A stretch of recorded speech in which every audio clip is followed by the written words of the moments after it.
Don't many of us desperately seek God in a crisis or a calamity? Let's say the doctors have told you you've got an incurable disease. We begin to desperately cry out to God, God, get me out of this mess. God, you need to bring healing to me. Else, we seek Him. If things are going well with our health, we seek Him. We definitely do our religious acts, but not with great desperation. If you've lost your job or there is a crisis at your workplace, you begin to desperately cry out to Him like, God, get me out of this mess, sort out my job issues.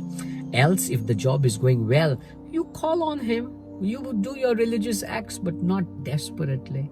Or let's say you've got a great financial problem now. You have gone into great debt and the banks are after you.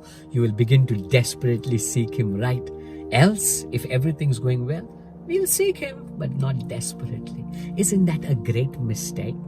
Because if you would daily seek Him, desperately, daily seek Him to walk with Him, daily seek Him to hear from Him, daily, not once in a while, but daily, what would happen is you would begin to get grounded in God. You would begin to get firmly footed in your walk with God. You would have that assurance of who your God is. And when calamity would come, you would be ready to face it.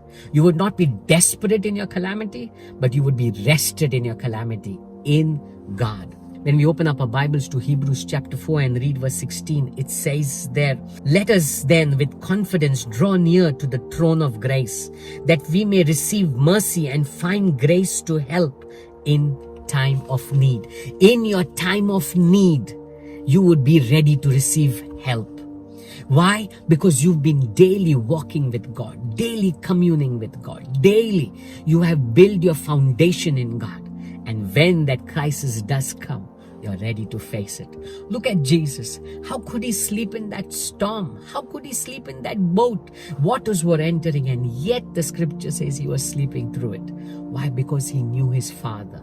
He spoke to His Father. He had a communion with His Father. He had His prayer life with His Father in heaven. The same way, Jesus teaches us through example that if we daily seek Him, daily be desperate for Him, if we daily seek to hear His voice, what will follow next is when calamity does come, you will find that help is available. That you will find that when you need Him most, He will manifest Himself greatly. Let us not be people who treat God like a shopkeeper, who go to Him only when there is need, or go to a mall, a shopping mall, only when there is need.